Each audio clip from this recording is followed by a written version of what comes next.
Você já acordou no meio da noite, totalmente consciente, mas incapaz de mover um único músculo? E pior ainda, sentiu uma presença estranha no quarto? Como se alguém, ou alguma coisa, estivesse observando você no escuro. Essa experiência tem nome: paralisia do sono. E o mais assustador não é o que acontece com seu corpo, é o que sua mente acredita estar acontecendo. Hoje, vamos mergulhar fundo nessa sensação perturbadora que milhões de pessoas ao redor do mundo já enfrentaram.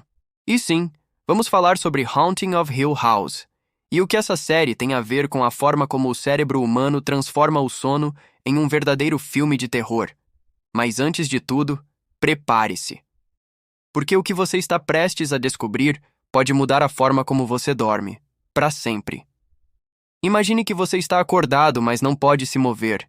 Seu corpo está completamente imóvel, seus olhos muitas vezes abertos, e mesmo assim, você não consegue gritar, nem sequer mexer um dedo. Nesse estado, muitas pessoas veem silhuetas no quarto, sentem alguém sentado na cama ou escutam vozes. Mas por que sentimos medo? Por que nosso cérebro cria essas imagens tão vívidas e assustadoras?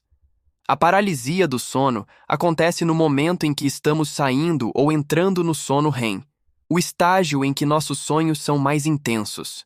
Nesse estágio, o cérebro desliga os músculos do corpo para impedir que a gente se mexa enquanto sonha.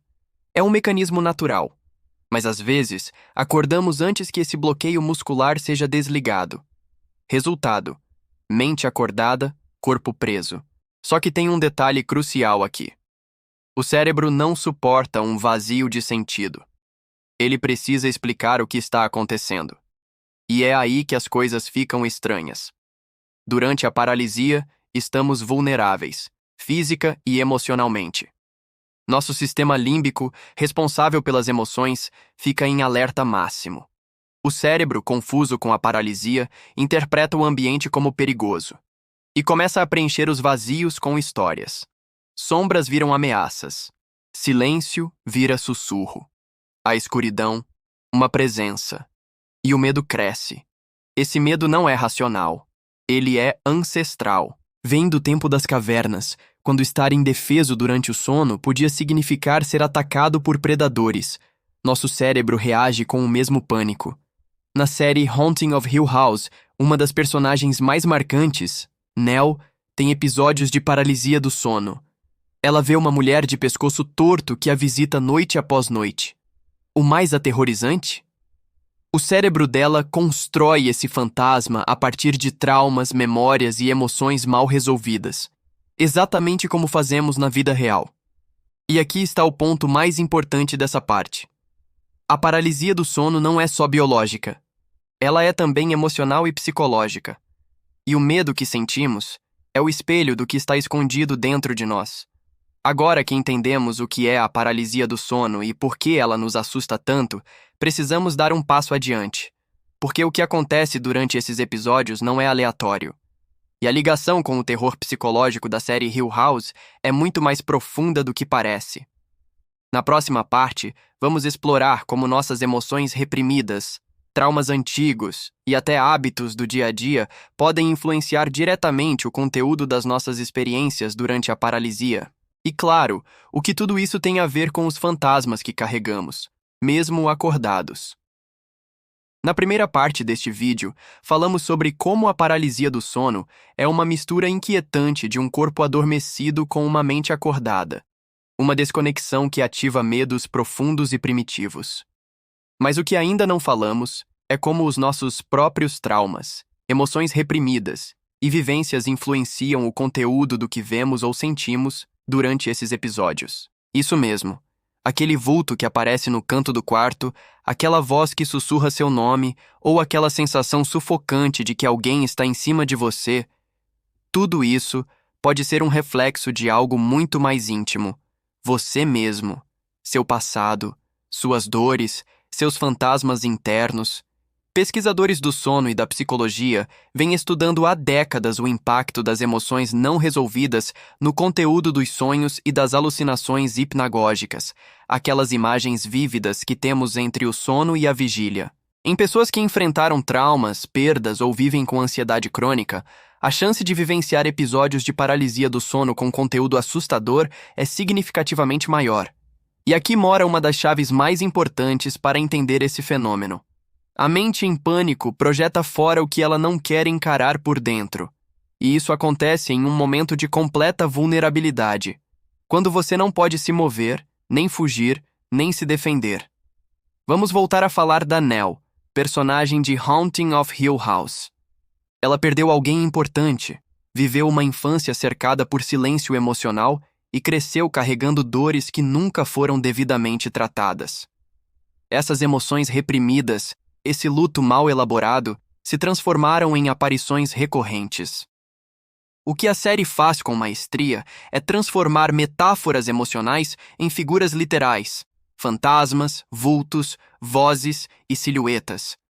E o mesmo acontece com a paralisia do sono na vida real. Para muita gente, aquela presença é sempre a mesma, como se tivesse uma identidade. E, de certa forma, tem. É a personificação do que você guarda, do que você finge esquecer, do que você varre para debaixo do tapete emocional. Agora pense no seguinte: quantas vezes você já ignorou o que sentia? Quantas vezes segurou o choro, engoliu a raiva ou disfarçou a tristeza? Cada uma dessas emoções não desaparece. Elas se acumulam. E durante a noite, quando a mente racional desliga, essas emoções encontram um caminho para emergir. Na forma de sonhos, de ansiedade noturna ou da tão temida paralisia do sono. E isso se torna ainda mais comum em pessoas que vivem sozinhas, que enfrentam o isolamento social, algo muito frequente entre o público sênior, ou que carregam um histórico de perdas não processadas. É por isso que práticas como escrever sobre o que sente, conversar com alguém de confiança ou até buscar apoio terapêutico são tão poderosas. Não só durante o dia, mas para a noite também. Porque, ao contrário do que muitos pensam, dormir não é um ato apenas físico, é um ato emocional. E quanto mais bagunçada estiver sua mente antes de dormir, mais caótico será o seu mundo interno ao fechar os olhos. E a paralisia do sono é uma espécie de alarme do subconsciente. Tem coisa aqui dentro que precisa ser vista. E não podemos deixar de falar da cultura do medo. Sim, o medo coletivo que se constrói com histórias de terror, vídeos no YouTube, lendas urbanas. Quanto mais você alimenta a mente com essas imagens, mais material ela tem para usar durante a paralisia. É como dar combustível para a sua própria ansiedade. E aqui, o paralelo com Haunting of Hill House volta com tudo. A casa em si é uma metáfora da mente. Cada quarto guarda um segredo. Cada corredor escuro é uma memória reprimida. E os fantasmas são partes de nós mesmos, ignoradas, esquecidas, mas ainda ali. Então, se você já passou por paralisia do sono, ou conhece alguém que passa, saiba, não é loucura, não é fraqueza, e principalmente, não é só um fenômeno neurológico isolado, é a soma de corpo, mente e alma pedindo atenção, pedindo cuidado, pedindo que você olhe para dentro, porque na maioria das vezes o que mais nos assusta é o que estamos evitando encarar. Agora que você já entendeu o que é a paralisia do sono e como ela está profundamente conectada às suas emoções e experiências de vida, chega o momento mais importante deste vídeo. Como lidar com isso? Sim, existe um caminho, e ele começa antes mesmo de deitar na cama. A paralisia do sono pode parecer um fenômeno aleatório, mas ela é muitas vezes o reflexo de hábitos, padrões mentais e até do ambiente onde você dorme. O primeiro passo é observar o próprio corpo e mente, com curiosidade e sem julgamento. Pergunte-se: como estão os meus dias? Estou carregando tensão demais? Estou guardando coisas que não falo com ninguém? Porque o que não é processado acordado, aparece dormindo. A ciência mostra que fatores como estresse acumulado, má qualidade do sono, alimentação pesada à noite, uso excessivo de telas antes de dormir e até mesmo a posição em que dormimos podem aumentar as chances de ter paralisia do sono. Dormir de barriga para cima, por exemplo, facilita o relaxamento muscular profundo, o que pode induzir esse estado de mente acordada e corpo preso. Já o uso constante de celular ou televisão na cama mantém o cérebro em estado de alerta, dificultando a transição natural para o sono REM. O ideal é criar um ritual antes de dormir que sinalize ao cérebro: agora é hora de descansar. Isso inclui luz mais baixa, respiração lenta, leitura leve e, se possível, afastar qualquer conteúdo de terror, violência ou ansiedade que possa ser absorvido nas últimas horas do dia. Outro ponto crucial é o ambiente do quarto. É ele que vai comunicar ao seu inconsciente se você está seguro ou não. Um quarto muito desorganizado, abafado ou iluminado pode gerar desconforto sutil, mas suficiente para impactar o sono. Mantenha o espaço limpo, confortável e com itens que transmitam paz. E, se você é uma pessoa sensível, evitar espelhos em frente à cama ou objetos que remetam a traumas antigos pode parecer besteira, mas faz toda a diferença. Nosso cérebro registra tudo, e durante a noite ele pode transformar esses estímulos em símbolos assustadores. Mas o mais importante de tudo é o que você faz com o medo. Porque, como já dissemos, a paralisia do sono não é só um distúrbio fisiológico. É um convite para olhar para dentro. Não como vítima, mas como alguém que tem um corpo e uma mente incríveis, e que sim podem ser compreendidos. A próxima vez que passar por isso, tente não lutar. Respire fundo. Foque em mover os dedos dos pés, que são mais fáceis de reativar. Diga mentalmente a si mesmo: isso vai passar. Porque vai. E depois que passar, não engula o medo. Não tente esquecer. Ao invés disso, escreva. Converse com alguém. Use essa experiência como um farol, apontando para algo que precisa ser curado, lembrado ou acolhido. E aqui está talvez a maior revelação deste vídeo. Às vezes, os nossos maiores medos são apenas partes nossas pedindo atenção. Aquela figura sombria, aquela paralisia sufocante, podem ser o reflexo de um trauma não resolvido, de uma perda mal processada, de uma emoção guardada por anos.